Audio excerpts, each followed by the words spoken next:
Munatira vanachari Yamunatira vanachari Hare Krishna Krishna Krishna Krishna Hare Hare Hare Rama Rama Rama Hare Hare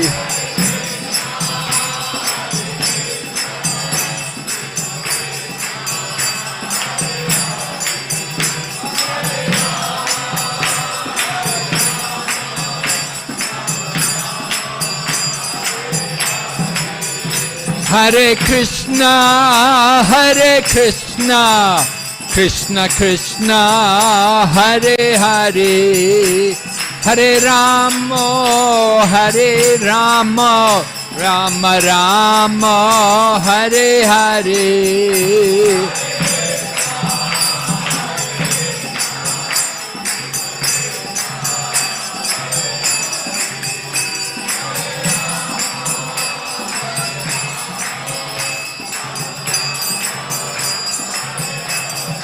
Hare Krishna Krishna Krishna Hare Hare Hare Rama Rama Rama Hare Hare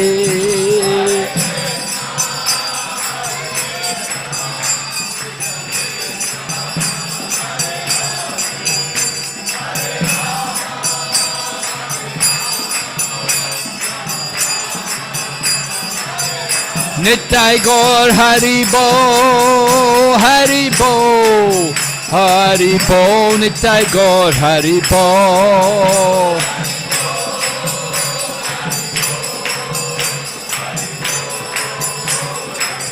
Jai Jai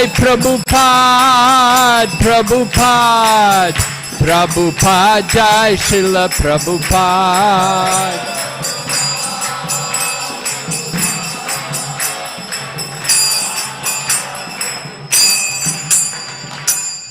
Gaur Premanande Nama Om Vishnu Padaya Krishna Prestaya Bhutale Srimati Bhakti Vedanta Swami Niti Namane Namaste Saraswati Devi Gauravani Pracharine Nirvishesha Shunyavadi Paschatya Deshatarine Om Namo Bhagavate Vasudevaya Om Namo Bhagavate Vasudevaya Om Namo Bhagavate Vasudevaya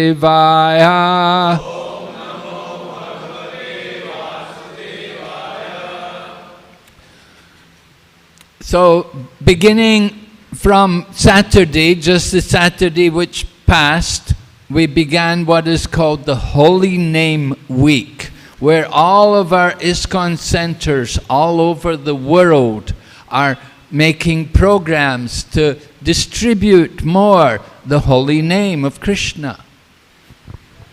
Hare Krishna. तो पिछले शनिवार से ISKCON का world holy name week आरंभ हुआ, जिसमें पूरे विश्व में ISKCON के जितने भी केंद्र हैं वो अधिक प्रयास कर रहे हैं कि जो हरिनाम है वो अधिक से अधिक वितरित हो सके, लोगों तक पहुंच सके. So tonight I wanted to speak more about the glories of the holy name and the special benefit which is there in chanting the holy name.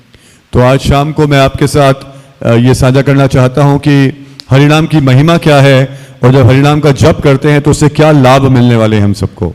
We know that in every age there's a process by which people can become perfect. And in this Kali Yuga, the process is chanting the holy name. तो हम जानते हैं कि हर युग में एक विधि विशेष होती है जिसके माध्यम से भगवान के साथ संबंध जोड़ सकते हैं, और ये जो कलयुग है इस पे वो जो विधि है वो है हरिनाम का जप करना. And one of the reasons why Krishna comes in the Kali Yuga is to establish the Yuga Dharma. और जो भगवान कृष्ण कलयुग में आते हैं, उसका भगवान कृष्ण हर युग में आते हैं, उसका एक कार्य होता है उस युग धर्म को स्थापित करना. In the Kali Yuga, it's described that Lord Krishna came in the form where he is a golden color, not blackish but golden. और ऐसा वर्णन है कि कलयुग में जब भगवान कृष्ण आते हैं तो वो स्वर्ण रंग के आते हैं, वो श्याम रंग नहीं लेकर आते, स्वर्ण रंग लेकर आते हैं. And when he comes in this Kali Yuga, he comes along with his associates. As you can see on the altar, we have the 5 figures which are in front of the deities of Sitaram, Lakshman and Hanuman and Radha Krishna. You can see the 5 smaller sized deities. These are the Panchatattva. And in the center of the 5 figures, the middle figure is Chaitanya Mahaprabhu.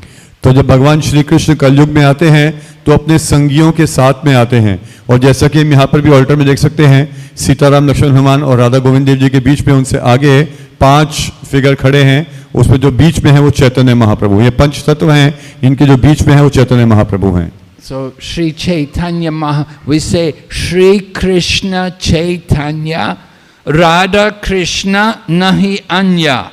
That Chaitanya Mahaprabhu is not different from the combined form of Radha and Krishna. तो ऐसा कहा जाता है कि श्री चैतन्य महाप्रभु राधा कृष्ण के युगल रूप से अभिन्न हैं. And Lord Chaitanya comes to teach everyone the process of chanting the holy names of the Lord, what we call Sankirtana. और श्री चैतन्य महाप्रभु आते हैं सबको हरिनाम सिखाने के लिए, जिसको हम संकीर्तन बोलते हैं. So there's Kirtan where we chant, and Sankirtan is where everyone comes together and everyone chants together. तो एक कीर्तन है जिसमें हम कीर्तन करते हैं, और दूसरा संकीर्तन है जिसमें सब भक्त इकट्ठे हो जाते हैं और सब मिलकर हरिनाम करते हैं. And in our Chaitanya Charitamrita it is described Kali Yuga Dharma Harinam Sankirtan Krishna Shakti Vininahi Tara Pravartan. That in the Kali Yuga, the religious process is the chanting of the holy names of God. और श्री चैतन्य चरितामृत में वर्णन आता है कि जो कलयुग में जो प्रणाली है भगवत प्राप्ति की, वो है हरिनाम का जप या कीर्तन करना. And in order for the propagation, in order to spread this chanting of the holy names of the Lord, you have to be empowered. You have to have Krishna Shakti. और इस हरिनाम का प्रचार कर पाने के लिए आपके पास शक्ति होनी चाहिए, कृष्ण शक्ति होनी चाहिए. So we see Srila Prabhupada, he went to the West, and it was the anniversary of Srila Prabhupada's arriving in America. It was just 4 days ago. We celebrated that on the Saturday. It was the anniversary of Srila Prabhupada's arrival in America. और ऐसे ही हम देखते हैं प्रभुपाद जी कैसे सशक्त भक्त हैं, भगवान कृष्ण की शक्ति के साथ वो पाश्चात्य जगत में गए. और अभी जो पिछला शनिवार निकला है वो एनिवर्सरी थी, उसी दिन श्रील प्रभुपाद 1965 में पाश्चात्य जगत में गए थे.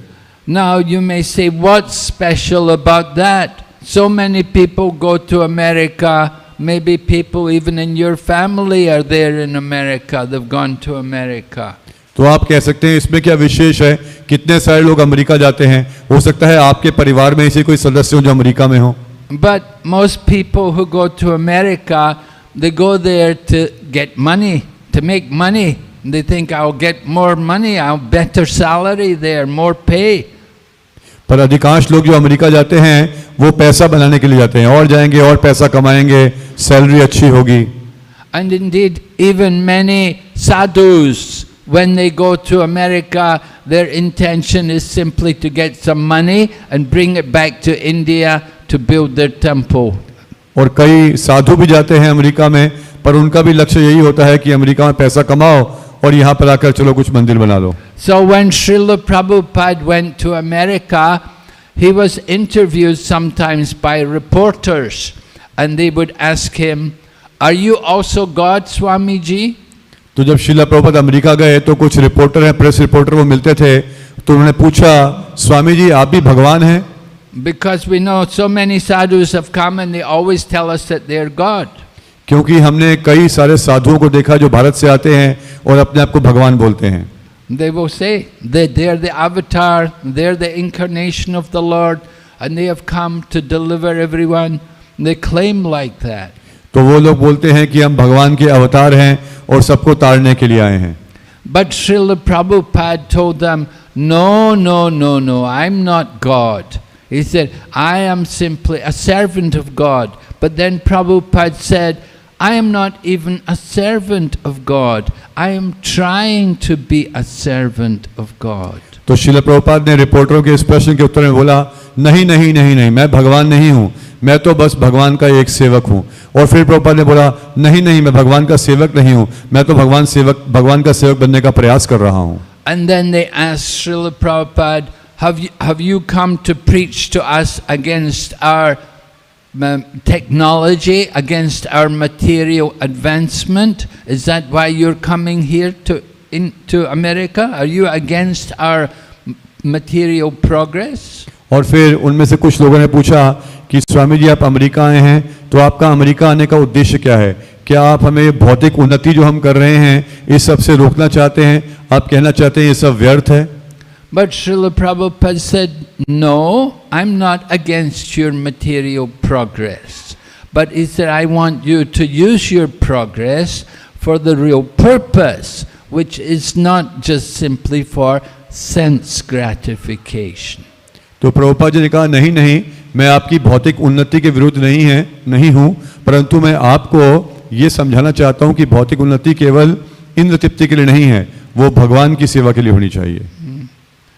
So sometimes even people would say to Srila Prabhupada that because you're going to the West, you should learn to use two hands, because in the West everybody uses two hands when they eat. They hold a knife and a fork. In other words, they're all meat eaters. तो कई लोगों ने बोला कि स्वामी जी आप यहाँ पर विदेश में आए हैं, तो यदि आपको यहाँ पर अपना कार्य करना है तो आपको सबसे पहले दो हाथों से खाना सीखना पड़ेगा, क्योंकि अमेरिका में सभी लोग एक हाथ में चाकू और एक हाथ में फोर्क उससे खाते थे, सब मीट ईटर हैं। तो प्रभुपाद स्वामी जी आपको भी ऐसे ही खाना पड़ेगा यहाँ पर। तो But Srila Prabhupada, but we have to understand, Srila Prabhupada, his whole life, he'd never even drank tea and he'd never even tasted meat. परंतु हम जानते हैं कि प्रभुपाद जी ने पूरा जीवन ना तो कभी चाय पी ना कभी मांस खाया। So he said, I'm not going to the West to learn from them. I'm going to teach them. तो प्रभुपाद जी ने बोला, मैं विदेश इसलिए नहीं जा रहा कि उनसे जाकर कुछ सीखूंगा, मैं तो उनको सिखाने जा रहा हूँ। So when Srila Prabhupada got to the West and he began to teach, then he wanted to make a society. And some of the people who were coming for the programs, they said, you should call the society for God consciousness. और इस तरह जब प्रचार आरंभ हुआ तो प्रभुपाद जी एक संगठन बनाना चाहते थे, और कुछ लोग जो प्रभुपाद जी के साथ जुड़े उन्होंने कहा कि स्वामी जी आपको संस्था का नाम रखना चाहिए, international society for God consciousness. But Prabhupada said no. He said God is his position. We want to give God his name. God's name is Krishna. It's a perfect name for God. Krishna means all attractive. God is all attractive. तो वो लोग चाहते थे कि संस्था का नाम रखे अंतर्राष्ट्रीय भगवान अमृत संघ, पर प्रभुपाद जी का नहीं नहीं, भगवान तो पूरा स्पष्ट नहीं है। भगवान कौन है? कृष्ण भगवान है। कृष्ण सर्व आकर्षक है, सबको आकर्षित करते हैं, तो इसलिए And we want everyone to chant the holy name of God. और हम ये चाहते हैं कि सब लोग भगवान के नाम का जप करें। Everyone uses the tongue to speak, but we speak many things which are not very important. हम सब लोग अपनी जीभ का प्रयोग करते हैं कुछ ना कुछ बोलने में, पर अधिकांश चीजें जो बोलते हैं वो अधिक महत्वपूर्ण नहीं होती। Just like we say there are two kathas. There is the Krishna katha, but there is also Gramya katha. तो जिस तरह बोला जाता है दो तरह की कथा होती हैं, एक कृष्ण कथा है और एक ग्राम्य कथा है। So Gramya katha means the village talk. People will gossip. They will talk about other people. Did you know the news like this? They will talk mundane things. तो ग्राम्य कथा का मतलब हुआ नुक्कड़ की बातचीत। जैसे एक तुम्हें पता है उसने क्या किया, तुम्हें पता है वहां पर क्या हुआ, तो एक दूसरे की बस चुगली करना, बातचीत करना। So that kind of talking, the Gramya katha, that simply causes us to act in materialistic ways. And the materialistic activities cause us to take birth again in the world of birth and death.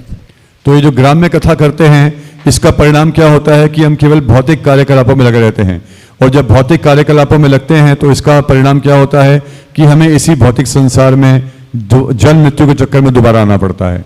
But if we will learn to speak Krishna katha will mean that we will no longer have to take birth again in this world. We can get free from this wheel of birth and death. परंतु यदि हम कृष्ण कथा करना सीख जाएं, और कृष्ण कथा का मतलब है कि भगवान कृष्ण के बारे में बातचीत करना, वार्तालाप करना, तो फिर हमें दोबारा इस भौतिक संसार में जन्म नहीं लेना पड़ेगा। We should understand that we are all spirit souls, and our spirit soul is a part of Krishna, and we have an eternal relationship with Krishna.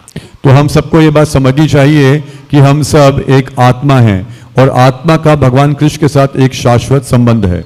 And by chanting the holy name of Lord Krishna, we can awaken that relationship. और हरिनाम का जप करने के माध्यम से हम भगवान कृष्ण के साथ अपने संबंध को पुनः जागृत कर सकते हैं। Lord Chaitanya, you can see his beautiful picture on the ceiling here. He is dancing there in front of the Jagannath deity, which is on the Rath Yatra, maybe. तो भगवान चैतन्य महाप्रभु आप देख सकते हैं, वो जो पेंटिंग है श्री चैतन्य महाप्रभु जगन्नाथ जी की रथ यात्रा में जगन्नाथ जी के सामने है। So Chaitanya Mahaprabhu, he glorifies the holy name in the form of Shikshastikam, 8 verses which describe the power of the holy name. तो श्री चैतन्य महाप्रभु हरिनाम का गुणगान करते हैं शिक्षाष्टकम के रूप में, 8 श्लोक जिनमें हरिनाम का गुणगान किया जाता है। And he describes in the very first verse how he says Chaito Darpana Marjanam, that the holy name will cleanse the mirror of the mind. तो सबसे पहली शिक्षा देते हैं कि जो हमारा चित्त का दर्पण है उसकी सफाई होती है हरिनाम करने से। Right? Darpana Marjanam, clean the mirror. The mind is like a mirror because our mind reflects everything which we see and hear. All the things in front of us, the thoughts in the mind, they're all accumulating there in the mind, and they all cover, just like dust covers the mirror. तो जो मन है वो एक दर्पण के समान है। जिस तरह दर्पण में हम देखते हैं जो भी चीज उसकी परछाई होती है, तो मन जो भी यहाँ वहाँ देखता है वो सब मन में चला जाता है। तो इस तरह मन बहुत दूषित हो जाता है, उस पे जैसे धूल आ जाती है। Just like if we hold a mirror up in front of you, but the mirror is covered with dust, you won't see anything. जैसे आप अपने सामने शीशा रख दें और शीशे के सामने धूल हो, तो आप अपने आप को शीशे में देख नहीं पाएंगे। But if we clean the dust from the mirror, then we can see the self. परंतु यदि हम दर्पण के ऊपर से धूल हटा देंगे तो फिर अपने आप को देख पाएंगे। So that is the first effect of chanting the holy name. When we begin to chant this Maha Mantra, it will cleanse the dust from the mirror of the mind. तो जो सबसे पहला लाभ है हरिनाम करने का वो यही है कि जैसे ही हम हरिनाम करना आरंभ करते हैं तो हमारा जो हृदय रूपी दर्पण है, दर्पण रूपी हृदय है, उससे धूल साफ होती है। And when we take the dust away from the mind, we will see our real self. We will develop. We can become self-realized and understand our actual identity. और जब मन के ऊपर से धूल चली जाती है तो हम वास्तव में आत्म साक्षात्कार को प्राप्त करते हैं और अपनी वास्तविक स्थिति को समझ पाते हैं।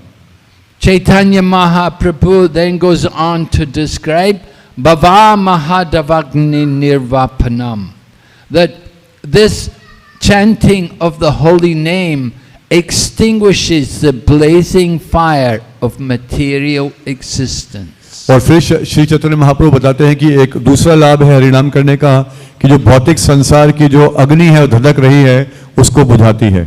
The material world is like a blazing forest fire. ये भौतिक संसार जंगल में लगी अग्नि के समान है। There are many problems, many difficulties in this material world. इस भौतिक संसार में बहुत समस्याएं हैं, बहुत कठिनाइयां हैं। Who caused the fire to start? How did the forest fire begin? Nobody caused it. तो ये अग्नि जो वन में लगी है ये किसने लगाई? कौन इसका कारण है? कोई भी कारण नहीं है।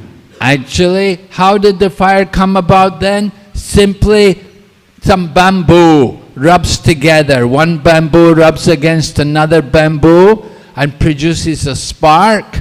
And when everything is dry, the spark falls on the dry leaves and you get a forest fire. तो ये जंगल में आग कैसे लगती है? सरल है, दो लकड़ी हैं आपस में थोड़ा टकराती हैं और उनसे फ्रिक्शन निकलता है, एक स्पार्क चिंगारी निकलती है, वो चिंगारी जाकर साथ में सूखे हुए पत्ते के ऊपर गिरती है और उसके माध्यम से आग फैलती फैलती पूरे जंगल को पकड़ लेती है। And the same way with our own self in this material world, we get many problems in our life, and it's no one's fault. It's just the nature of this world. ठीक इसी तरह इस भौतिक संसार में हमारा जीवन कठिनाइयों में से भरा हुआ है, कठिनाइयों से और मुसीबतों से भरा हुआ है। कौन कारण है, कौन दोषी है? किसी का दोष नहीं है। ये प्रकृति इसकी भौतिक संसार की प्रकृति ही ऐसी है, स्वभाव ही ऐसा है। We are here in this material world and it's not a very pleasant place. There are many difficulties. हम यहाँ पर इस भौतिक संसार में हैं और ये भौतिक संसार एक अच्छा स्थान नहीं है रहने के लिए, या बहुत तरह की समस्याएं कठिनाइयां हैं। Miseries of the body and the mind. शरीर और मन की समस्याएं हैं। Miseries from other living entities. दूसरे लोगों से हमें कुछ कठिनाई उत्पन्न होती है। I was hearing how the monkeys are giving a lot of trouble. तो हमने सुना कि यहाँ पर बंदर बहुत परेशान करते हैं आप लोगों को। Not only here, in Vrindavan also. ना केवल यहाँ वृंदावन में भी।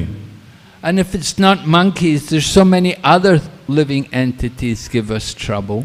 और ना केवल बंदर, और कितनी तरह के जीव जंतु हैं वो कितनी कठिनाई उत्पन्न करते हैं हमारे जीवन में। There's always mosquitoes. हमेशा मच्छर रहते हैं। And then you get ants also. चींटियां। Sometimes snakes. सांप। Sometimes it's dogs. कभी कुत्ते। There's always different living entities giving us trouble. तो अलग अलग तरह की जीवात्माएं हैं, वो किसी न किसी रूप में हम सबको कुछ ना कुछ समस्या पहुंचा रही हैं। And sometimes it's you in the job you may have the boss who is not a very nice or very fair person and gives us a very difficult time. कई बार आप नौकरी कर रहे होंगे, यहाँ पे आपका बॉस है, वो अच्छा व्यक्ति नहीं है, आपके लिए बहुत कठिनाई उत्पन्न कर देगा। Try to understand the miseries which are there in this material world. तो समझने का प्रयास करिए इस भौतिक संसार में कितनी तरह की समस्याएं हैं वास्तव में। And then there's miseries due to material nature. It's very hot. Sometimes it's very wet and we get floods. Sometimes it's very cold. और इस तरह प्रकृति के द्वारा दिए हुए समस्याएं हैं, जैसे कभी बहुत गर्मी होती है, कभी बहुत सर्दी होती है, कभी बहुत बारिश आती है, बाढ़ आ जाती है। And we're thinking, I'm happy here.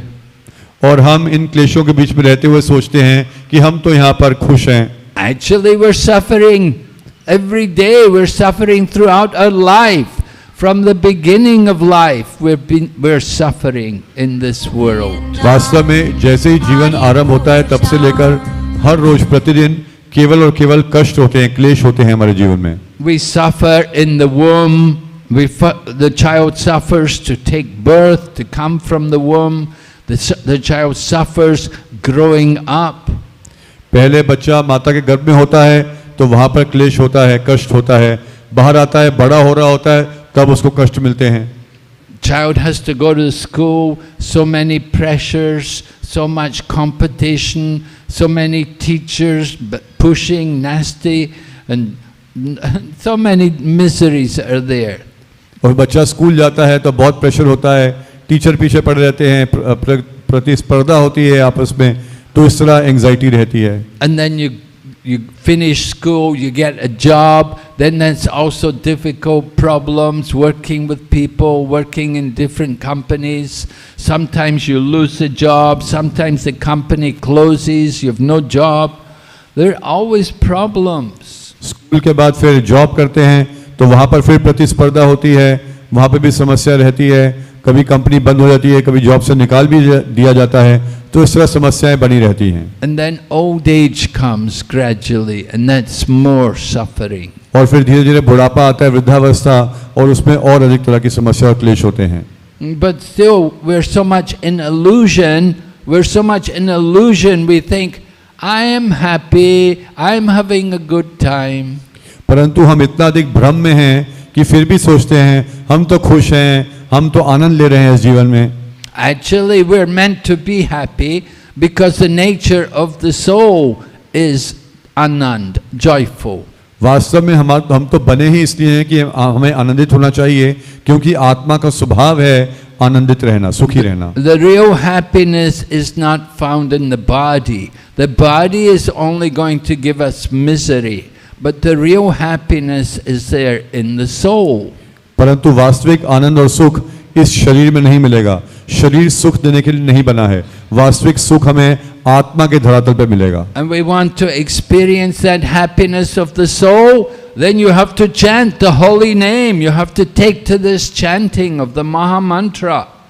और यदि आप इस वास्तविक सुख का अनुभव करना चाहते हैं तो आपको हरिनाम का जप करना पड़ेगा, महामंत्र करना पड़ेगा। It is described in the Srimad Bhagavatam, Keler dosha niderajan asti hi eko mahadguna kirtana deva krishnasya mukta sangha param brajit. That the age of Kali, this age, the age of Kali, is an age of faults. There's so many faults, so many problems. Shrimad Bhagavat में बताया गया है कि जो कलयुग, ये जो युग चल रहा है कलयुग, ये समस्याओं दोषों से भरा पड़ा है, दोष ही दोष हैं इसमें। But there's one good thing about Kali Yuga, and that good thing is simply by chanting the holy names of the Lord, one can be freed, one can get freed from this birth and death in material life. और इस दोषों से भरे कलयुग में एक विशेष चीज ये है, अच्छी चीज ये है कि बस केवल हरिनाम का जप करने से हम सब दोषों और समस्याओं से मुक्त हो सकते हैं।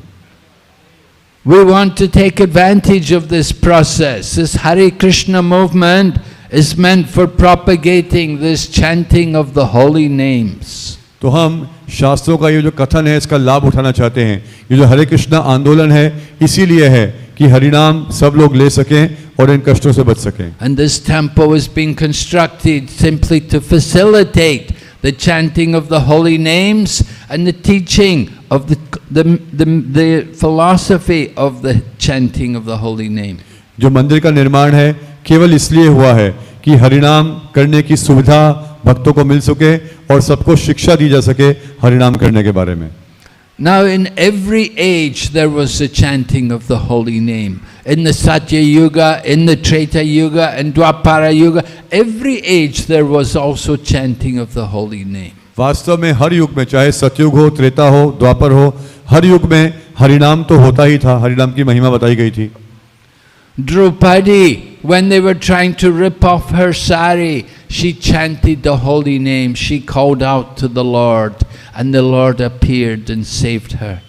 जब द्रौपदी है उनकी साड़ी खींची जा रही थी तो उन्होंने भगवान का नाम पुकारा, हरिनाम की शरण ली और भगवान ने उनकी रक्षा की। Gajendra was in the form of an elephant and he was attacked by a crocodile. He was in a helpless condition, but somehow he remembered a mantra where the holy name was being recited, and he chanted that mantra and the Lord came and delivered him. Gajendra जो हाथी के शरीर में था और मगरमच्छ से युद्ध हुआ और बहुत ही विषम परिस्थिति में पड़ गया, और मृत्यु के नज़दीक पहुंच गया तो उसको एकदम से एक श्लोक का स्मरण हुआ जिसमें हरिनाम की महिमा थी, तो उसने हरिनाम के उस महिमा का श्लोक गाया और भगवान ने उसकी रक्षा की। Ajamila was a greatly sinful person. He stole and he robbed people and he cheated people and he drank and took intoxication and he was an old man and he had young children. Ajamil जो कि एक महापापी था, धोखाधड़ी करता था, छल करता था, दारू पीता था, सब तरह के गलत काम करता था और बूढ़ा हो गया था, पर छोटी छोटी उम्र के बच्चे थे उसके। He had been married as a young man to a very good, faithful woman, but he gave up his faithful, chaste wife to go and live with a low-class woman who was drinking alcohol and who was very uncultured. युवावस्था में उसका जब विवाह हुआ था तो एक बहुत ही सभ्य युवती से विवाह हुआ, परंतु उसने उस अपनी पत्नी को छोड़ दिया और एक वैश्या जो कि शराब इत्यादि पीती थी, नशा करती थी, उसका संग करने लगा। But somehow he had the good fortune to give his son the name of the Lord. He called his son Narayan. इतना महापापी था, परंतु एक तरह से सौभाग्य उसका उदय हुआ कि उसने अपने बेटे का नाम रख दिया Narayan. So he was meant to die, and at that time of his death, the Yamadutas came to take him to Yamaraj. तो उसका मरने का समय आ गया और जब मृत्यु का समय आया तो यमदूत आ गए उसको लेकर जाने के लिए यमराज के पास। But because he chanted the holy name, the Vishnudutas came. And the Vishnudutas would not allow the Yamadutas to take him to Yamaraj. They said this man is freed from all of his sinful reactions. परंतु उस समय उसने क्योंकि भगवान के पवित्र नाम का जप कर बैठा वो, तो फिर विष्णुदूत आ गए और यमदूतों को बोला कि दूर हो जाओ, तुम इसको छू नहीं सकते, तो हमारे साथ जाएगा, क्योंकि केवल हरिनाम करने से जितने भी पाप किए थे उन सबसे मुक्त हो गया वो। So sometimes, often it happens when we explain this to people, they will say, all right, I'll wait till the time of death and then I'll chant. तो कई बार हम लोगों को ये कथा बताते हैं तो लोग कहते हैं ओ ये तो बहुत अच्छा है, हम भी मृत्यु की प्रतीक्षा करेंगे और मृत्यु के समय हरिनाम ले लेंगे। But that's not so easy. You cannot cheat Krishna. परंतु इतना सरल नहीं है, आप कृष्ण को धोखा नहीं दे सकते। If you haven't had the habit of chanting the holy name throughout your life, at the time of death, you won't be able to chant. यदि आपने अपना पूरा जीवन भगवान के पवित्र नाम का जप करने की आदत नहीं डाली, तो फिर मृत्यु के समय भगवान का नाम नहीं ले पाएंगे। There was a great saint in South India, one of the Alwars, named Kulashekar. तो दक्षिण भारत में अलवर हुआ करते थे, बहुत बड़े बड़े संत होते थे, उनमें से कुलशेखर नाम के थे। And Kulashekar prayed, let me die now while I can still chant the holy name.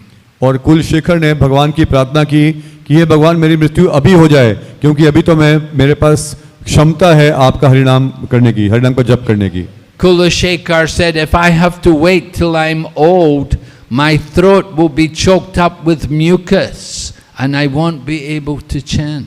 उन्होंने प्रार्थना की कि हे भगवान, यदि मुझे वृद्धावस्था की प्रतीक्षा करनी पड़ गई तो वृद्धावस्था में तो मेरा कंठ है वो कार्य नहीं करेगा, उसमें म्यूकस इत्यादि आ जाएगा, आपका नाम कैसे ले पाऊंगा, इसलिए मेरी मृत्यु अभी हो जाए जब नाम ले सकता हूँ। So he said, better I die now while I can still chant. तो इसलिए अच्छा है भगवान की मेरी मृत्यु अभी हो जाए, क्योंकि अभी तो मैं आपका नाम का जप कर सकता हूँ। So we have to understand how important it is to chant the holy name of the Lord. तो हम देख सकते हैं कितना महत्वपूर्ण है भगवान के नाम का जप करना। And the Lord is so kind, He has given us many names to chant.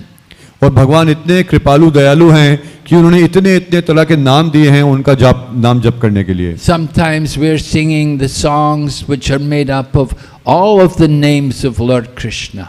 कई बार हम ऐसे गीत गाते हैं, भजन गाते हैं जिसमें सारे के सारे जो नाम भगवान कृष्ण के नाम हैं वो उस भजन में लिखे गए हैं।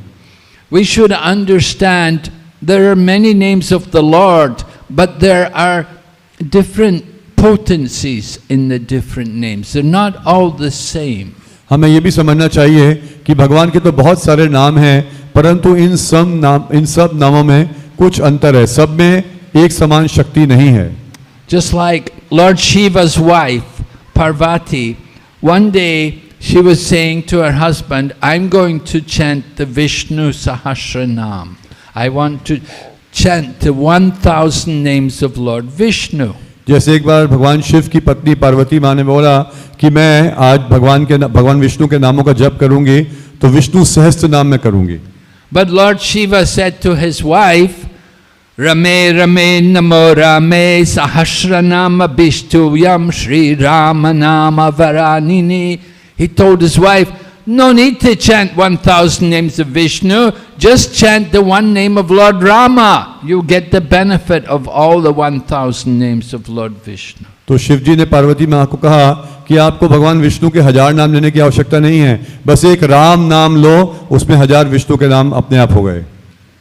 Try to understand, not all of the names are the same. There are special names, like Lord Rama's name is very powerful, and even more powerful is the holy name of Lord Krishna.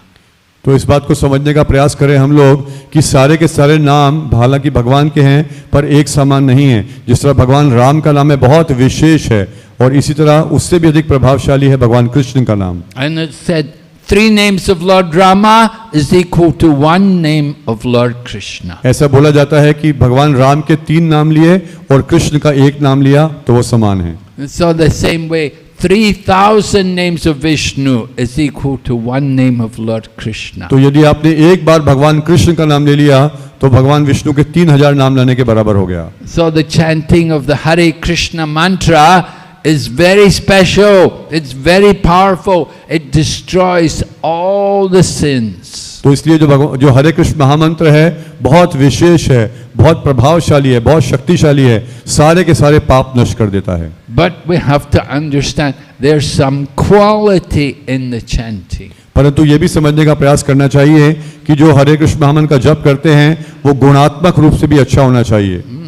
Somebody may be chanting, but they may be chanting not following the rules. They're committing some aparad, some offenses in the chanting. तो कोई हो सकता है हरे कृष्ण महामंत्र का ही जप कर रहा हो, परंतु वो नियमों का पालन नहीं कर रहा, तो नाम अपराध भी कर रहा है वो. For example, they may not be following strictly all the rules and regulations. उदाहरण के लिए हो सकता है कोई हरे कृष्ण महामंत्र करने वाला जो नियम है, यम नियम, उनका पूर्ण रूप से पालन ना कर रहा हो. And they may think that, well, I'll chant Hare Krishna, it will make up for my sins. और वो ऐसा भी सोच रहा हो कि मैं तो हरे कृष्ण महामंत्र कर रहा हूँ तो मेरे सारे पाप बस हो गए बराबर. We think, well, tonight there's party or wedding party function. There'll be a lot of good things to eat and drink. I'll go there for the function. And tomorrow anyway, I'll chant Hare Krishna more to make up. तो वो सोचेगा आज तो party है, कहीं शादी है, चलो चलते हैं, वहाँ खाना पीना जो भी है सब करेंगे और फिर कल सुबह हरे कृष्ण महामंत्र करेंगे तो आज के सारे पाप खत्म हो जाएंगे, नष्ट हो जाएंगे. So that's not good chanting. That's offensive chanting. तो वो अच्छा जप नहीं है, वो अपराध पूर्ण जप है. And if we think also the names of Lord Brahma or Lord Shiva are equal to the holy name of Lord Krishna, then that's also offensive. और यदि हम सोचते हैं कि ब्रह्मा जी या शिव जी का नाम भी भगवान कृष्ण के बराबर है तो वो भी एक अपराध हो गया. And if we think chanting Hare Krishna is just some karmakandi process by which we get more punya, that's also offense. और यदि हम सोचते हैं कि हरे कृष्ण महामंत्र भी एक कर्मकांड की विधि है, इससे कुछ पुण्य इकट्ठा हो जाएगा, तो ये भी नाम के प्रति अपराध हो गया. The real chanting of Hare Krishna is meant for the pleasure of Krishna. वास्तव में हरे कृष्ण महामंत्र हम करते हैं भगवान श्री कृष्ण को आनंद प्रदान करने के लिए. Lord Krishna himself said, Naham tishtani vaikunte yoginam hridayeshu va tatra tishtani narada yatra gayanti madbhakta.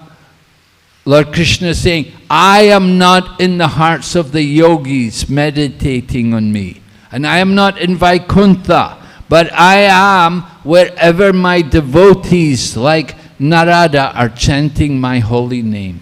भगवान श्री कृष्ण ने कहा कि मैं योगियों के हृदय में नहीं हूँ और ना ही मैं वैकुंठ में निवास करता हूँ, मैं तो वहाँ रहता हूँ जहाँ मेरे नारद जैसे भक्त हैं, वो मेरे हरिनाम को पुकारते हैं, मैं वहाँ पर रहता हूँ. So Lord Krishna is very pleased, he's very happy when the devotee will chant his name. तो भगवान श्री कृष्ण बहुत आनंदित होते हैं, प्रसन्न होते हैं जब उनका भक्त उनके नाम का जप करता है. But many people may say our name, just like maybe you're driving your motorbike and the policeman stops you and he said, "Let me see your license." And he said, "Oh, Mr. Agarwal, is it? Fine, 100 rupees." Right? तो कई बार कोई सोच सकता है कि हम motor bike चला रहे हैं और पुलिस वाला पकड़ लेगा, बोलेगा दिखाओ अपना लाइसेंस, हम लाइसेंस दिखाएंगे, बोलेगा ओ मिस्टर अग्रवाल लो आपका फाइन हो गया. So he says your name, but he doesn't say the name with devotion. तो उस पुलिस वाले ने आपका नाम तो बोला मिस्टर अग्रवाल, बट क्रोध में बोला, किसी भक्ति भाव से नहीं बोला. Sometimes we're in the school and the teacher says your name, right? And the teacher said, and the teacher won't say the name with love or devotion. He will say the name, but he will say your name, but he's not saying it with love. तो कई बार school में जो teacher है वो भी हो सकता है आपका नाम बोला है, पर डांटते हुए आपका नाम पुकारे, प्रेम से नहीं पुकारे. But we want to chant the name of the Lord. We want to chant it with love. We want to feel that, to show that love for Krishna. परंतु जब हम भगवान श्री कृष्ण का नाम पुकारते हैं तो हम प्रेम के साथ पुकारना चाहते हैं, हम भगवान श्री को अपना प्रेम प्रकट करना चाहते हैं. We all have love for Krishna. It's there in our hearts. We just have to bring it out. We have to awaken it and bring it out. तो वास्तव में भगवान कृष्ण के लिए जो प्रेम है हमारे हृदय में ऑलरेडी है, हमें बस उसे बाहर लाना है. And the process by which we can develop that love is by this chanting, just by joining this Sankirtan. और ये जो कृष्ण प्रेम हमारे हृदय में छुपा हुआ है उसको उदित करने का एकमात्र साधन है बस सरल हरे कृष्ण महामंत्र का जप करना. And it is said that the holy name will be chanted in every town and village all over the world. और ऐसा कहा जाता है कि जो हरे कृष्ण महामंत्र है, हरिनाम, ये हर विश्व के कोने कोने में, नगर नगर, गांव गांव में लिया जाएगा. And now we can actually see it happening, that all over the world Krishna consciousness is being propagated. There are devotees going, chanting and giving Krishna consciousness. और हम वास्तव में देख पा रहे हैं कि आज दुनिया के कोने कोने में आपको लोग मिल जाएंगे जो सड़कों पे घूम रहे हैं, भक्त मिल जाएंगे और हरिनाम कर रहे हैं, कीर्तन कर रहे हैं, जप कर रहे हैं. I go to some places in Russia. They're very far away. They're very remote. There's one place I go to. It's called the land of the bears. The land of the bears. Bears. You know the bears in the. तो मैं Russia में जाता हूँ, प्रचार करता हूँ और Russia के बहुत ही रिमोट एरिया हैं, वहाँ पर बहुत ही वीरान सुनसान स्थान है, वहाँ जाता हूँ और एक स्थान उसको बोलते हैं लैंड ऑफ बियर्स. भालू का स्थान. Yeah, bears. You know the bear. It's very cold, Russia. You know, very cold. So the bear, they can sleep all winter. You know, they'll go in the tree and they sleep there. तो ठंडा राष्ट्र है, जैसे polar bear होते हैं वो सोते रहते हैं, ऐसे भालू होते हैं वहाँ पर. Just like we see the dogs around in towns in Delhi, we see a lot of dogs running around here. And so in Russia they see bears, just like dogs. जैसे भारत में सड़कों पे कुत्ते भागते हैं, उस तरह रशिया की सड़कों पे भालू भागते हुए नजर आएंगे आपको. They're not usually very big, you know, smaller size. But बड़े नहीं, छोटे भालू होते हैं. But the bigger ones, they'll be more in the forest. और जो बड़े भालू होते हैं वो जंगल में होते हैं. Anyway, this place where I go to in Russia, which is in the land of the bears, there's no road. You can't drive there. There's not. The only way you have to go by flight to get there. और जिस स्थान में मैं जाता हूँ, जिसके बारे में बता रहा हूँ, जो भालुओं का स्थान है, वहाँ पर जाने के लिए सड़क नहीं है. वहाँ पे जाने के लिए एकमात्र तरीका है आपको उड़कर, मतलब हवाई जहाज, हेलीकॉप्टर से जाना होगा. And it's very far away from Moscow. You know, from Moscow you have to go, and there's Siberia, and then after Siberia you keep going, and you go almost all the way to Alaska, but you're still in Russia. और बहुत दूर है, Moscow से बहुत दूर, Moscow से दूर जाएंगे, साइबेरिया जाएंगे, और साइबेरिया से बहुत दूर, जैसे अलास्का ही पहुंच गए आप, इतना दूर है वहां से वो. So we have devotees there. This place is called Kamchatka. Kamchatka. It's a city called, it's a town, it's not a city, it's a town, Kamchatka, a population maybe about 100,000 or more people, and we have a temple there. और ये कमचक्का नाम का एक स्थान है, छोटा सा कस्बा, बस 1 लाख लोग की आबादी होगी और वहाँ पे भी हमारा मंदिर है. And people are coming, and we have also a little restaurant, and people like prasadam. They even, although Russian people, they're very fond of meat, they also like prasadam. और वहाँ पे लोग आते हैं, उस मंदिर में आते हैं, वहाँ छोटा सा रेस्टोरेंट भी है, और हालांकि रशियन लोग तो मीट खाते हैं, परंतु वहाँ पर आते हैं और प्रसाद पाते हैं. So we try to distribute Krishna consciousness everywhere. तो हम इस कृष्ण भक्ति का प्रचार हर जगह पे करते हैं. They say that the China people, they'll eat everything. Anything which flies in the sky, anything which walks on the land, and anything which swims in the sea. तो ऐसा कहा जाता है, चीनी लोगों के बारे में, चाइना के लोग हैं, वो कुछ भी खा सकते हैं. कोई भी चीज़ जो हवा में उड़ती है, कोई भी चीज़ जो सड़क पृथ्वी पर चलती है, कोई भी चीज़ जो जल में होती है, चीनी लोग कुछ भी खा सकते हैं. But they're also chanting Hare Krishna. पर उनमें से भी कई लोग अब हरे कृष्ण महामंत्र का जप करें. हरि बोल. Not everyone. सब तो नहीं कर रहे. But we have to start somewhere, you know. We get a few people. Gradually, more and more people chant. परंतु कहीं ना कहीं कुछ ना कुछ शुरुआत तो होती है, धीरे धीरे आगे बढ़ते हैं. तो चीन में भी अब कुछ लोग तो हरे कृष्ण महामंत्र का जप करते हैं. Just like I came here in India 1975, and I was in Delhi. We had a little house in Bengali market, a very small center, and we had the deity Radha Parthasarati. जैसे मैं 1975 में जब भारत आया तो दिल्ली में Bengali market में छोटे से घर में मंदिर होता था और राधा पार्थसारथी विग्रह थे. So we were just beginning the Hare Krishna movement. तो हम यहाँ पर दिल्ली में जो हरे कृष्ण आंदोलन है, बस उसका आरंभ मात्र ही कर रहे थे. Actually, the temple in Delhi, it happened, Srila Prabhupada came to India in 1970 or 71 with some devotees from America. And they were traveling, going to different places in India to do programs. तो वास्तव में दिल्ली का मंदिर भी कैसे आरंभ हुआ? श्रील प्रभुपाद 1970-71 में भारत आए थे और वो अपने कुछ विदेशी अमेरिकी भक्तों के साथ भारत के अलग अलग जगहों पे जा रहे थे, स्थानों पे जा रहे थे और कुछ प्रोग्राम कर रहे थे, प्रचार के कार्यक्रम कर रहे थे. So the train passed through New Delhi train station. और जिस रेलगाड़ी में थे वो रेलगाड़ी नई दिल्ली स्टेशन पर रुकी. And one man came and he saw Srila Prabhupada and he began to speak to him. और एक व्यक्ति है, उसने प्रभुपाद जी को देखा और आके प्रभुपाद जी से बात करना आरंभ कर दिया. And he said to Prabhupada, he said, "Why don't you have a temple here in Delhi?" तो उसने बोला कि स्वामी जी, आप दिल्ली में क्यों नहीं एक मंदिर बनाते हैं? And the man said, "They can come and stay at my house. I will accommodate your devotees." तो उस व्यक्ति ने बोला कि आपके भक्त मेरे पास कुछ दिन आके रह सकते हैं, मैं अपने घर में उनको स्थान दे दूंगा रहने के लिए. So Prabhupada was sitting with a few devotees, all Americans, and he turned to the devotee sitting next to him and he said, you get off here and you take some people, take 2 or 3 devotees with you and you try to preach here in Delhi. तो ये बात हुई तो प्रभुपाद जी रेलगाड़ी में थे, साथ में भक्त बैठे थे. तो प्रभुपाद जी ने अपने साथ बैठे भक्त को बोला कि तुम अभी रेलगाड़ी से उतर जाओ और साथ में 2 भक्त और ले जाओ और यहाँ पे प्रचार करना आरंभ करो. And then Prabhupada said, "Here's 50 rupees to get you started." और प्रभुपाद जी ने बोला, ये 50 रुपए तुम्हारे पास, यहाँ उतर जाओ और अपना सेवा शुरू करो.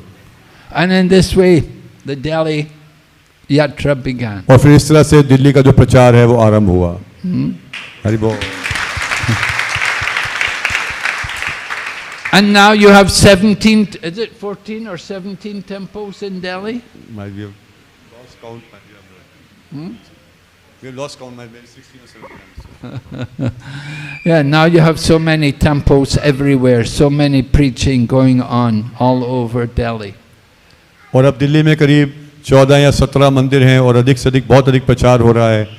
But it takes time. We have to. It's not that immediately everything happens. We have to chant. We have to preach, and gradually, the temples come and devotees come more and more.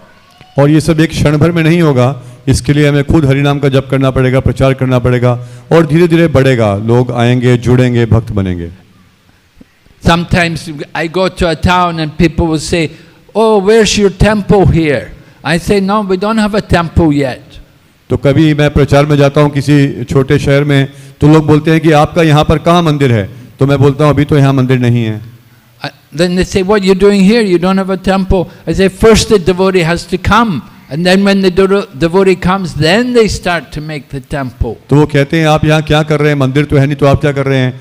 तो मैं ये बोलता हूँ कि पहले भक्त को आना होगा, भक्त आएगा फिर उसके बाद यहाँ मंदिर भी आएगा। It's not the temple is there and all the first it takes the devotees to come to put the temple, to establish the temple. तो ऐसा नहीं है कि मंदिर है और फिर भक्त आते हैं, भक्त चाहिए, भक्त आते हैं, वो इकट्ठे होते हैं और फिर मंदिर आता है। And with the temple, then more devotees come, and with more devotees, then we can make more temples. और फिर जब मंदिर होता है तो और भक्त बनते हैं, और जब और भक्त बनते हैं तो और अधिक मंदिर बनते हैं। So Srila Prabhupada said, in Delhi we should have a temple at every marketplace. तो श्रील प्रभुपाद ने कहा कि दिल्ली की हर मार्केट में हमारा मंदिर होना चाहिए। So we need all your help. तो इसलिए हमें आप सबकी सहायता की आवश्यकता है। Right? You're the devotees. You have to help us to preach, to establish all of these temples, and to distribute the message of the holy name. तो आप सब भक्त हैं, तो आप सब जुड़िए प्रचार में और आप प्रयास करिए मंदिर जगह जगह पे हो। You can see this Krishna consciousness is very easy, very joyful, very natural. तो आप देख सकते हैं जो कृष्ण भक्ति है ये बहुत सरल है, बहुत आनंद और सुख देने वाली है। And it doesn't even cost you anything. और इसमें कुछ भी लागत नहीं है। Other processes, you get so many pains and so many aches. If you do yoga, you get so many aches and pains. और जो प्रणालियां हैं उसमें कुछ ना कुछ कष्ट हैं। अब योगा करेंगे तो कभी यहाँ दर्द हो जाएगा, कभी वहाँ दर्द हो जाएगा। And if you do the Gyan, you have to study so many books, you have to learn so much the language and so much philosophy. और यदि आप ज्ञान की शरण लेंगे तो आपको इतना अधिक पढ़ना पड़ेगा, इतना अधिक सिद्धांत समझना पड़ेगा। But Krishna consciousness is very simple. You just simply chant this Hare Krishna mantra, just read this Bhagavad Gita, and everything is revealed. और कृष्ण भक्ति इतनी सरल है, बस आपको हरे कृष्ण महामंत्र का जप करना है, भगवत गीता का अध्ययन करना है और सब कुछ आपके सामने प्रकट हो जाएगा, साक्षात्कार हो जाएगा। Of course, the prasadam is also very important. You have to have nice prasadam. और साथ के साथ प्रसाद भी बहुत महत्वपूर्ण है, अच्छा प्रसाद भी होना चाहिए। So we use the tongue. We use the tongue to chant and to taste prasadam. तो हम जिह्वा का उपयोग करते हैं हरिनाम का जप करने के लिए और प्रसाद का आस्वादन करने के लिए। And we use the ears to hear the holy name. और हम कर्णों का प्रयोग करते हैं हरिनाम को श्रवण करने के लिए। So every one of you, you all have your ears, you have your tongue. You just have to do these things. You have to chant and you have to hear. तो आप सब लोग हैं, आपकी जिह्वा भी है, कान भी है, बस आपको यही करना है, आपको हरिनाम का जप करना है और हरिनाम के जप को सुनना है। Just like Srila Prabhupada, he met his spiritual master, Srila Bhaktisiddhanta Saraswati Thakur Prabhupada. He met him first of all, they met in Calcutta in 1922, and then later on they met again in Allahabad, Prayagraj in 1933. जैसे श्रील प्रभुपाद हैं अपने आध्यात्मिक गुरु श्रील भक्ति सिद्धांत सरस्वती ठाकुर को पहले 1922 में कलकत्ता मिले और फिर 1935 में प्रयागराज में मिले, इलाहाबाद में मिले। So 100 years ago, this is 2022, so 100 years ago, Prabhupada met his spiritual master first in Calcutta.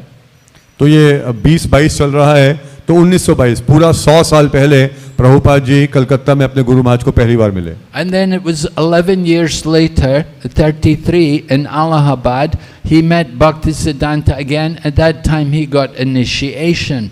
और 11 साल बाद 1933 में इलाहाबाद में वो भक्ति सिद्धांत ठाकुर को दोबारा मिले और उन्होंने दीक्षा ली। So when he came for initiation, Srila Bhaktisiddhanta Saraswati said, "Oh yes, I have noted this man. he likes to hear. तो जब वो दीक्षा के लिए आए तो श्रील भक्ति सिद्धांत सरस्वती ठाकुर ने बोला कि हाँ, मैं इस भक्त को पहचानता हूँ, इनको श्रवण करना बहुत अच्छा लगता है। He does not go away. वो उठकर नहीं जाता। You know, sometimes we sit and we're talking and we'll see people get up and go away. They don't like to hear too much. जैसे कई बार प्रवचन चल रहा होता है तो कुछ लोग हैं वो बातचीत कर रहे होते हैं, या कुछ लोग उठ जाते हैं, चले जाते हैं, उनको ज्यादा सुनना अच्छा नहीं लगता। But those people who are more serious, they will stay, they want to hear because they know it's very helpful for them. परंतु जो लोग अधिक निष्ठावान हैं, सीरियस हैं भक्ति के लिए, उनको पता है श्रवण करना कितना महत्वपूर्ण है, इसलिए वो बैठते हैं, श्रवण करते हैं। So the hearing is the beginning. We hear and then we should chant, we should repeat what we hear. तो श्रवण से आरंभ होता है। हम सबसे पहले श्रवण करते हैं और फिर जो श्रवण किया है उसी का उच्चारण करते हैं। This is the foundation of the Bhakti Yoga process. Shravanam and Kirtan, all in relation to Lord Vishnu or Krishna. तो भक्ति योग की यही नींव है, श्रवण और कीर्तन, और सारा का सारा श्रवण कीर्तन विष्णु या भगवान कृष्ण के लिए होना चाहिए। The spiritual teacher, Srila Prabhupada, has put the seed of devotion into your hearts. तो हम सबके आध्यात्मिक गुरु श्रील प्रभुपाद, उन सब ने जो भक्ति का बीज है वो आप सबके हृदय में उगा दिया है। The seed is planted there in the heart. Now you have to water that seed to allow the seed to grow, to flourish. तो जो भक्ति का बीज है आपके हृदय में प्रभुपाद जी ने पहले से ही डाल दिया है। अब उस बीज को आगे हरा भरा पौधा करने के लिए उसका सिंचन करना पड़ेगा श्रवण कीर्तन के माध्यम से।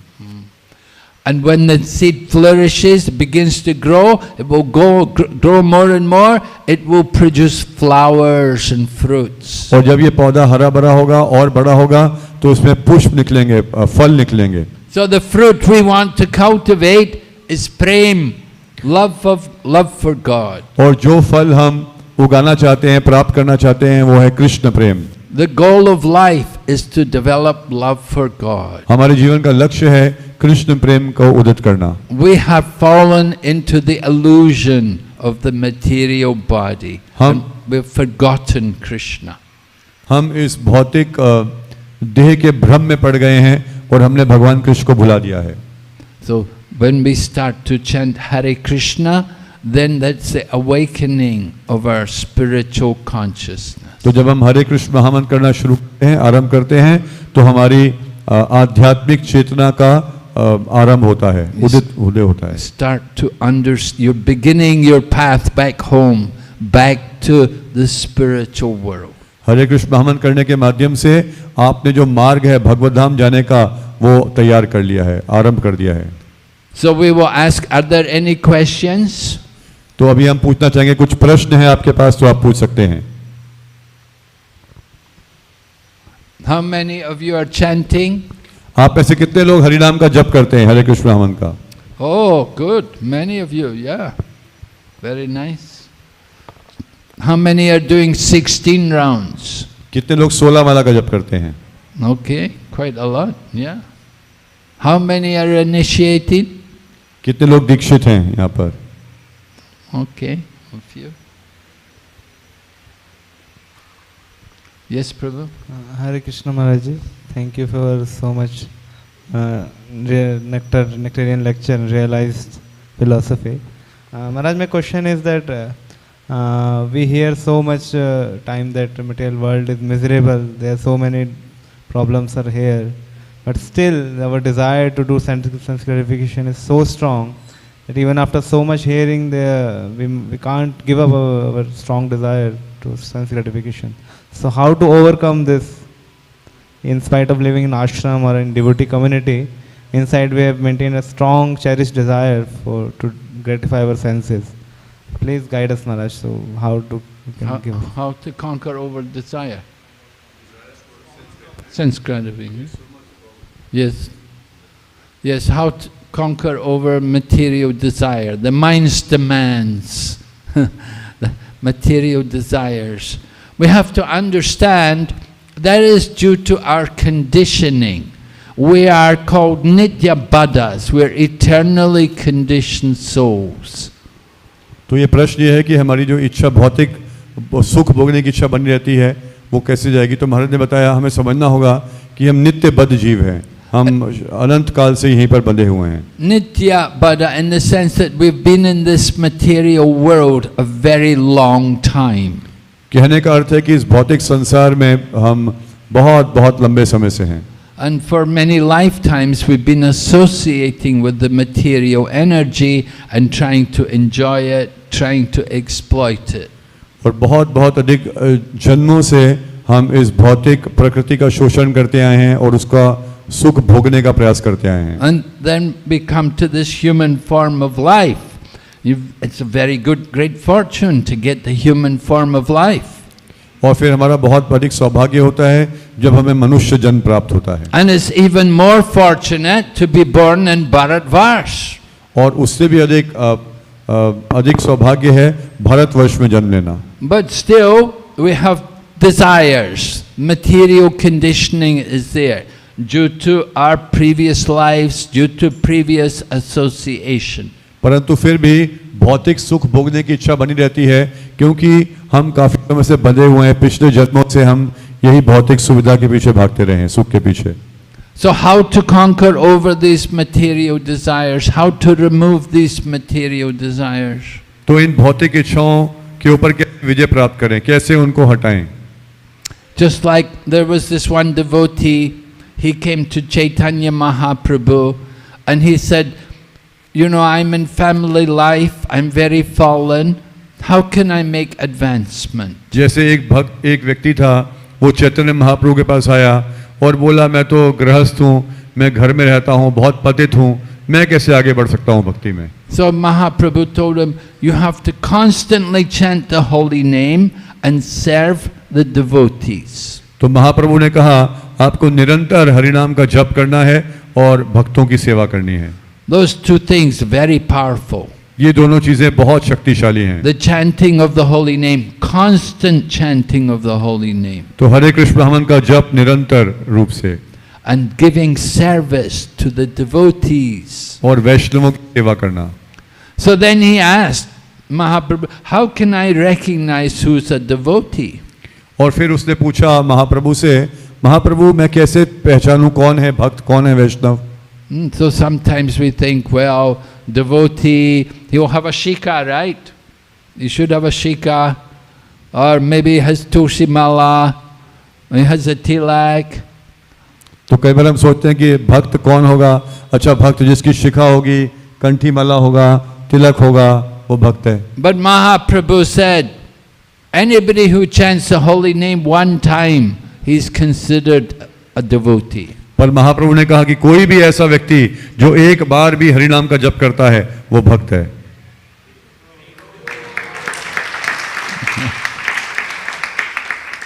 Now that doesn't mean you should just chant one time. इसका मतलब ये नहीं है कि बस आप एक ही बार हरिनाम करेंगे। That's the beginning. वो आरंभ है।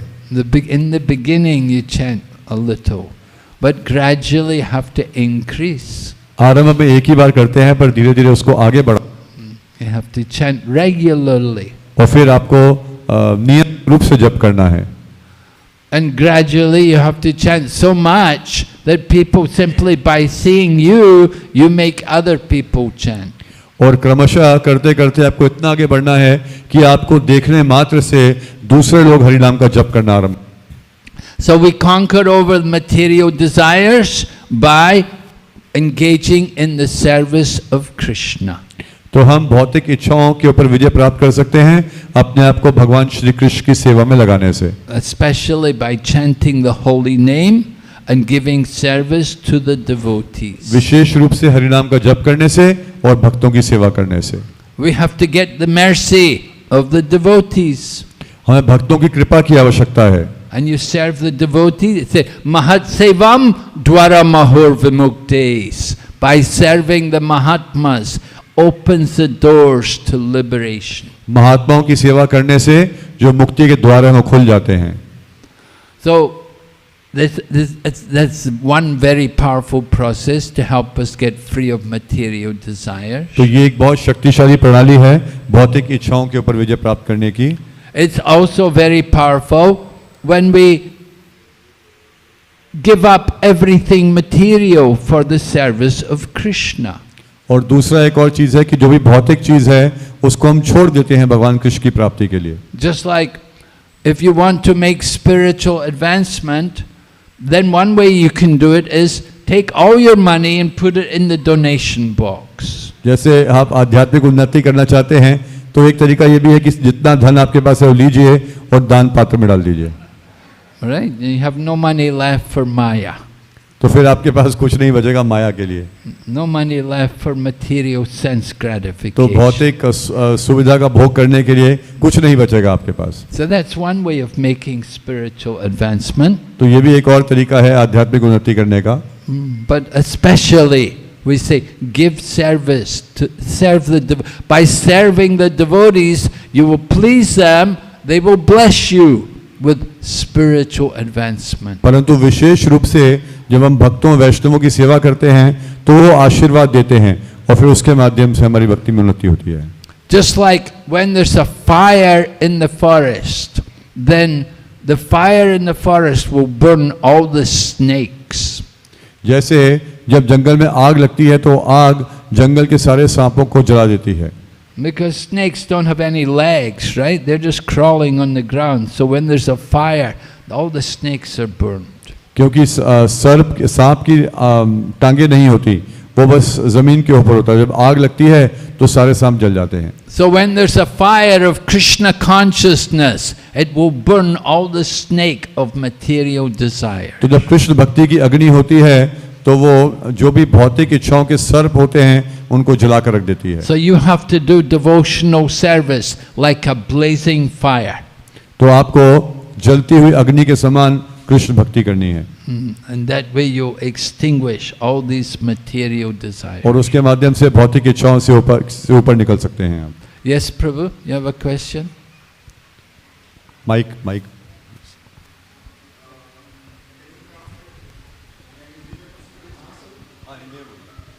हरे कृष्णा प्रभु जी.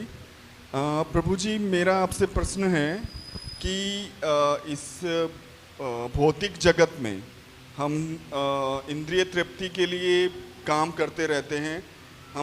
हमारा मन जो है वो विचलित होता है और हमें लगता है कि हम कुछ गलत कर रहे हैं, उससे बचना चाहते हैं, लेकिन ना चाहते हुए भी हम ऐसे कर्म कर देते हैं जो नहीं करना चाहते. तो उनसे बचने का क्या तरीका है? Maharaj, the question is that sometimes we know that what we are going to do is wrong, still we end up doing those wrong things. So how should we stop ourselves from committing these or doing these sinful activities? Well, this question is asked in the Bhagavad Gita by Arjuna to Krishna. He says to Krishna, Lord Krishna, he said, why do we do sinful activities, even unwilling, as if engaged by force? तो यही प्रश्न अर्जुन ने भी पूछा भगवद गीता में भगवान कृष्ण से. अर्जुन ने पूछा कि ऐसा क्या है भगवान, कुछ ऐसा लगता है कि शक्ति हमारे पीछे पड़ी है और हमसे बलपूर्वक पाप कार्य कराते. So Lord Krishna replied, it is lust only, O Arjuna, which is the all-devouring sinful enemy, which burns like fire and is never satisfied. तो भगवान श्री कृष्ण ने बोला, ये काम है जो कभी भी संतुष्ट नहीं होता, जलती हुई अग्नि की समान है, कभी भी संतुष्ट नहीं होता. And then Lord Krishna goes on to explain how that lust can be in the senses, it can be in the mind, it can be in the intelligence. और फिर भगवान समझाते हैं कि किस वासना हमारी इंद्रियों में हो सकती है, मन में हो सकती है, बुद्धि में हो सकती है. And in order to get rid of that lust, you have to regulate the senses and cultivate spiritual knowledge.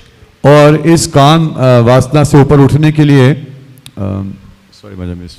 regulate the senses. तो हमें अपनी इंद्रियों को रेगुलेट करना पड़ेगा, नियम लगाने पड़ेंगे इंद्रियों के ऊपर. And cultivate spiritual knowledge. और आध्यात्मिक ज्ञान जो है उसको अनुशीलन करना पड़ेगा उसका. This will help you to conquer over that lust, this enemy. तो उसके माध्यम से जो काम वासना रूपी शत्रु है इसके ऊपर विजय प्राप्त कर And पाएंगे। instead of lust, that lust can be changed to love, to और ये- prem. और ये जो काम वासना है ये प्रेम में परिवर्तित की जा सकती है, So that's what we want to do. और यही हम सब करना चाहते हैं वास्तव में। प्रभु जी, मेरा एक प्रश्न और था आपसे। आपके जीवन में आध्यात्मिक जन्म कैसे हुआ, मतलब आपके जीवन में कैसे परिवर्तन आया? हरे कृष्णा। तो महाराज जी को कृपया महाराज कहकर संबोधित करें। तो Maharaj, the question is that how can you please tell us your personal experience, how did you get connected into Krishna, how did you come into Krishna consciousness in this lifetime? Well, I started to chant and I read the books. तो मैंने हरिनाम करने का जब हरिनाम करना आरंभ किया और बुक्स पढ़ी। We all come to Krishna consciousness usually that way. We begin chanting and we read, I got a book and I started to chant and then I started going to temple. तो हम सब इसी तरह आते हैं। मैंने हरिनाम का जप करना आरंभ किया, मुझे एक पुस्तक मिली, मैंने पुस्तक पढ़ी और फिर भक्तों से मिला और मंदिर में गया। And I go to the temple and they would engage me in service. और मंदिर में गया और वहाँ पे उन्होंने मुझे सेवा में लगा लिया। Okay? Yeah? Yes, Prabhu? Hare Krishna Maharaj. Maharaj, being an householder, sometimes on home front or on professional front, some unwanted things happens and which affects me mentally also. And over a period of time, that start affecting my sadhana also. Please guide me that how should I protect my sadhana from such things which will always happen, I know that. But how to protect my sadhana from these things affecting that goes down?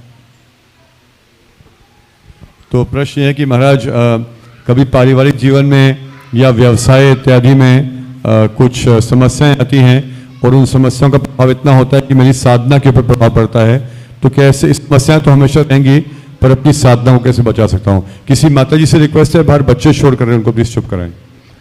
Yes, well that's there for everyone. We have difficulties, different things go wrong.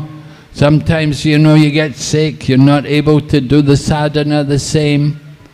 But you have to have that some determination to go on despite the difficulties. तो ये तो हम सबके साथ होता है, कुछ ना कुछ समस्याएं कभी न कभी रहती हैं, परंतु फिर भी हमें अपनी साधना को बनाकर रखना है, तो उसके लिए दृढ़ता होनी चाहिए ताकि समस्याएं रहें सके। But Maharaj, with that determination, what happens that I continue to do the things, continue to do my sadhana, but what you said that there should be a quality when what we do, and that quality goes down. That I'm not able to maintain over in that duration. तो महाराज साधना तो किसी तरह चलती रहती है, परंतु जैसे आपने बताया था क्वालिटी नहीं रहती उस टाइम साधना की, गुणात्मक रूप से नीचे चली जाती है, तो क्या करना चाहिए उसके लिए? Yes, sometimes the quality will go down, but you keep doing the sadhana. And after some time, then you can pick up the quality again. The quality goes down, but it doesn't have to stay down. You have to pick it up. You understand the quality is not so good. You have to do something about it. You have to put more effort into it so that you bring the quality up again. You don't allow the quality to remain down. हाँ ठीक है, कई बार ऐसे हो सकता है कि quality नीचे चली जाए, परंतु फिर भी आप साधना में लगे रहिए, साधना छोड़िए मत, साधना में लगे रहिए और इस बात को भी पहचानिए कि मेरी क्वालिटी नीचे चली गई है, तो नीचे ही नहीं रहनी चाहिए, और अधिक प्रयास करिए ताकि धीरे धीरे आपकी क्वालिटी फिर से वापस आ सके, बढ़ सके। Just like sometimes, we have festival, we have Janmashtami, big festival, and Prabhupada's Vyasa Puja the next day. So many things to be done, so much service. So all the devotees who are staying here, they're doing service, they're all busy, their sadhana is going to be affected. जैसे उदाहरण के लिए जन्माष्टमी का बहुत बड़ा उत्सव होता है, उसके अगले ही दिन श्रील प्रभुपाद की व्यास पूजा होती है और इतना बड़ा उत्सव है, इतनी सेवाएं हैं, सब भक्त पूरा दिन व्यस्त रहते हैं सेवा में, तो स्वाभाविक है कि उन 2 दिनों में तो साधना उतनी अच्छी नहीं हो पाती। So many things have to be done. Okay, you have to do them, but as soon as Janmashtami is over, then you get back into the sadhana again and pick up the sadhana. परंतु जब जन्माष्टमी या ये दोनों पर्व समाप्त हो जाएं, तो फिर आप दोबारा से अपनी साधना की क्वालिटी को बढ़ाने का प्रयास करिए। You don't allow yourself to remain in a fallen condition. तो अपने आप को वो जो नीचे का धरातल है वहीं पर नहीं रहने दें, फिर दोबारा उठाएं अपने आप को. You have to pick up again and keep going. अपने आप को दोबारा उठाएं और आगे चलते रहें. Yes? हरे कृष्णा. महाराज हरे जी कृष्णा. क्या क्या संबोधित कीजिए. Hare Krishna. Guruji, I have just started reading the Bhagavad Gita. So it brings me to the question, like, what is the purpose of my life? Why I am doing this? And like the things which are happening to me every day, it's haphazard. So what is the purpose of my life? तो महाराज जी मैंने भगवद गीता पढ़ना आरंभ किया है और मैं उसको पढ़कर ये सोच रहा हूँ कि वास्तव में मेरे जीवन का लक्ष्य क्या है. जो मैं कर रहा हूँ वो तो बस ऐसे ही है. तो जीवन का लक्ष्य क्या है वास्तव में. Yes, purpose of life is, first of all, you have to understand who you are. Who am I? That's the first thing. You should want to understand who is your actual identity. We should understand I am not the body, but I'm a soul within the body. So that's the first thing you want to understand. You want to know clearly your identity. And then you want to go on and understand who is God. तो जीवन का लक्ष्य है सबसे पहले इस बात को समझना कि मैं हूँ कौन, मैं कौन हूँ, मेरा अस्तित्व क्या है, मैं और शरीर इसमें क्या अंतर है, इस बात को समझना. और फिर ये बात समझने के बाद आगे जानना और फिर ये जानना कि भगवान कौन है. So this is the beginning of self-realization. तो आत्म साक्षात्कार का ये आरंभ है. The Vedanta Sutra says, Atato Brahma Jignasa, that now you're in the human form of life. You should understand what is matter and what is spirit. तो वेदांत सूत्र में कहा गया है कि अब आपको ये समझना चाहिए कि भौतिक पदार्थ और आत्मा में क्या अंतर है. So this is the purpose of life, for inquiry, for investigation, to understand who I am. And you should think about where are you going in your next life. तो ये है जीवन का लक्ष्य, समझना मैं कौन हूँ, मैं कहाँ से आया हूँ, मैं क्या कर रहा हूँ और अगले जीवन में कहाँ जाने वाला हूँ, ये सब समझना. Where do you want to go in your next life? Where do you want to be? आप कहाँ जाना चाहते हो अगले जीवन में, कहाँ जाना चाहते हो, क्या लक्ष्य है. Some people want to go to higher planets, go to the heavenly planets. कुछ लोग स्वर्ग जाना चाहते हैं. Oh, everybody's very beautiful there in the higher planets. There's so much opulence. ओ वहाँ तो बहुत ऐश्वर्य है, सब बहुत सुंदर हैं, तो कुछ लोग वहाँ जाना चाहते हैं. You can go there, you can live a long time and you have a lot of enjoyment. तो आप वहाँ जा सकते हो, लंबा जीवन जी सकते हो, बहुत भौतिक सुख भोग सकते हो. But it's all temporary. You cannot stay there forever. परंतु वो भी शाश्वत नहीं है, वहाँ पर भी सदैव के लिए नहीं रह सकते आप स्वर्ग में भी. So we should think about where can I go where I can stay forever. तो इसलिए ये प्रश्न होना चाहिए कि कहाँ, कौन सा ऐसा स्थान है जहाँ पर जाऊँ जहाँ सदैव के लिए रह सकूँ. How can I get free of birth and death?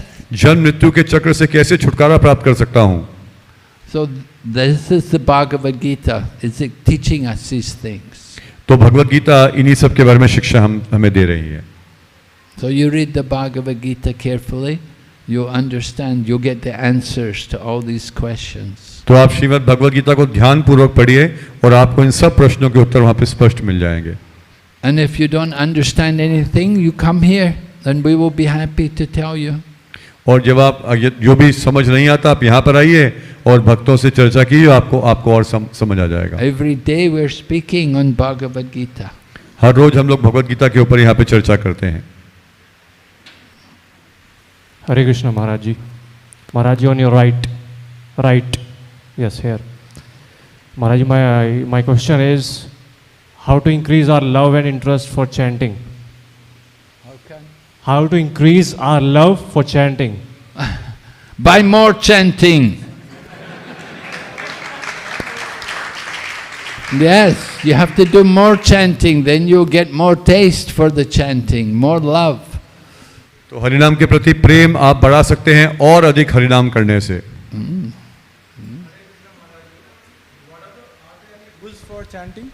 Are there any rules for chanting? Well, actually in Chikshastikam, Lord Chaitanya said, There are no hard and fast rules in chanting the holy name. वास्तव में हरिनाम में कोई चैतन्य महाप्रभु कहते हैं कि बहुत बड़े बड़े नियम नहीं हैं. To follow? Are there any basic rules that one has to follow? Basic rules one has to follow? Well, I said there's no hard and fast rules. Generally, of course, if you want to chant better or with better quality, then certainly it helps. If you're a vegetarian, we don't eat meat, fish and eggs, and we don't take intoxicants or gamble like that. These things help us to improve the quality of our chanting. If we live a life without a lot of sinful habits, bad habits, the bad habits affect our heart and they affect our taste for the holy name. तो हरिनाम का जप करने के लिए कोई बड़े बड़े नियम नहीं है. हरिनाम तो कोई भी कर सकता है, पर यदि आप और अच्छे तरीके से हरिनाम करना चाहते हैं तो सहायक होगा यदि आप मांस अंडा इत्यादि ना खाते हो, मदिरापान ना करते हो, जुआ ना खेलते हो, तो स्वच्छ स्वभाव के हैं तो आपके लिए अच्छा होगा कि आप हरिनाम और अच्छा कर पाएंगे. Hare Krishna Prabhu ji, my name is Mukesh Akbar. Prabhuji, I want to ask, you have to renunciate in order to get love of Shri Krishna. Like if we are in a family, then we have got moha with the family members, moha with our relatives, and then we get into the material world again by being associated with our family members, society and our relatives. So the renunciation is the solution for the Param Bhakti of Lord Krishna, or by remaining associated with our family and the society, by chanting the Mahamantra, we can be as good a devotee as a renunciation is.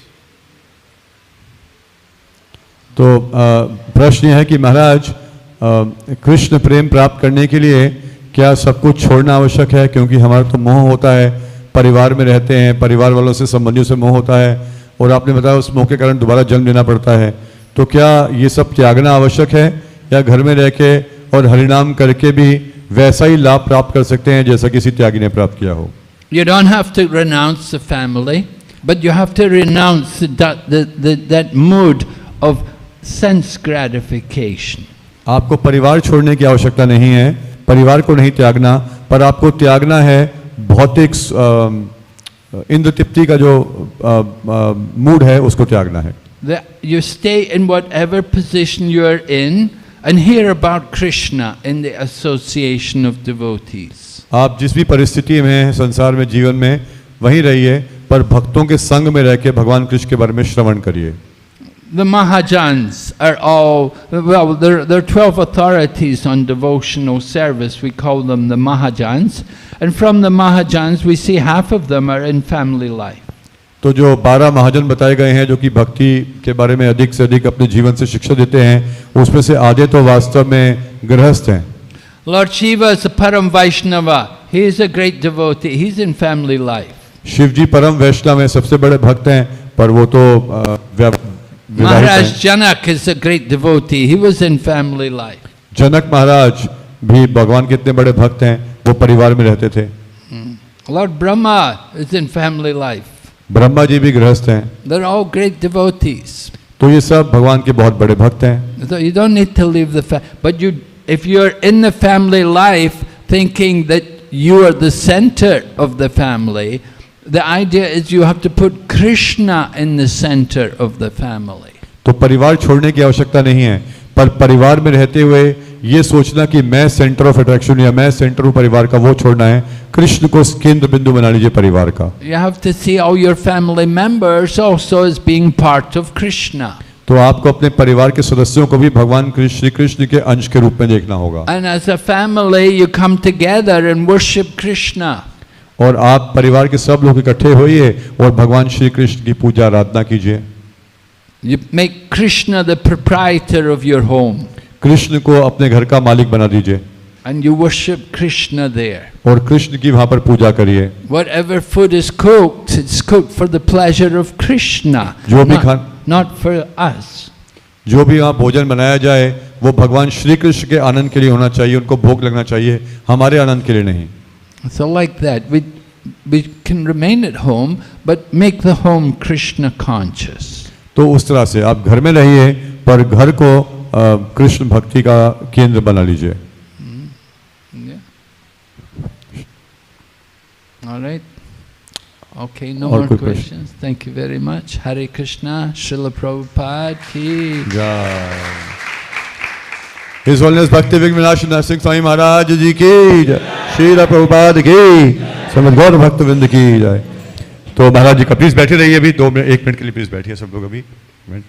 तो बहुत सुंदर कथा थी और उसके माध्यम से हमें पूर्ण विश्वास है कि आप सबकी भक्ति, आपके प्रश्नों से भी देखा कि आप सबको कई तरह की जिज्ञासा उत्पन्न हुई और भक्ति में आगे बढ़ने की प्रेरणा मिली. तो महाराज की बहुत विशेषता है और विशेष अनुकंपा है कि महाराज यहाँ पर आए और इतना सुंदर आशीर्वचन दिया. तो महाराज श्री का हार्दिक धन्यवाद प्रकट करेंगे. हरे कृष्णा कृष्णा कृष्णा हरे हरे, हरे राम राम राम हरे हरे. और महाराज के इन कथनों से यही हम प्रेरणा लेंगे कि जो भक्त पहले से हरिनाम कर रहे हैं वो महाराज ने बताया गुणात्मक रूप से हरिनाम को बढ़ाने का प्रयास करना चाहिए. वास्तव में वही कृतज्ञता है महाराज के प्रति असली कि whatever you have learn from you Maharaj, we I was just saying it be really meaningful for us if inspired by your wonderful session we all take a pledge that we try to improve our quality of chanting. And those of you who have not been chanting, please start chanting. आप में से जो भी नए लोग आए जप नहीं कर रहे यहाँ पर कुछ आए हैं तो आप हरिनाम करने का जप आरंभ करिए और उसके माध्यम से हम सब महाराज की कृपा से भक्ति में आगे बढ़ सकते हैं. तो एक बार फिर से महाराज जी का धन्यवाद. हरे कृष्णा कृष्णा कृष्णा हरे हरे, हरे राम राम राम हरे हरे. और आप सबके लिए एक शुभ सूचना है कि महाराज आज इस कार्यक्रम के बाद यहीं रुकने वाले हैं, यहीं निवास करने वाले हैं इसी श्री राधा गोविंद धाम में. और आप सब आमंत्रित हैं. कल का बहुत ही विशेष दिवस है एकादशी. तो कहते हैं एकादशी की तिथि इतनी महत्वपूर्ण है कि उसमें भक्ति के लिए कुछ भी कार्य किया जाए तो भक्ति में बहुत आगे बढ़ते हैं.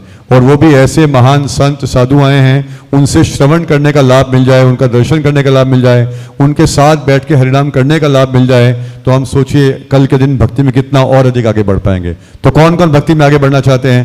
तो फिर आपको थोड़ी सी तपस्या करनी पड़ेगी. इसे प्रभु जी का प्रश्न था. परिवार नहीं छोड़ना, पर कल एकादशी के दिन सुबह आने का प्रयास करिए. 4:30 बजे मंगल आरती है, उसके बाद 5:30 से 7:30 जप है, 7:30 दर्शन आरती और गुरु पूजा है और फिर 8 बजे महाराज जी का फिर से प्रवचन रहेगा. तो पूरा लाभ उठाइए. और अभी भी प्रसाद है आप सबके लिए गीता भवन में और कल भी मॉर्निंग लेक्चर के बाद प्रसाद रहेगा. Thank you very much. Hare Krishna. His holiness भक्ति विघ्नाश नरसिंह स्वामी महाराज जी के, श्रील प्रभुपाद की, हरे कृष्ण महामंत्र की, समित गौर भक्त वृंद की, निताय गौर प्रेमानंदे. Thank you very much. Hare Krishna.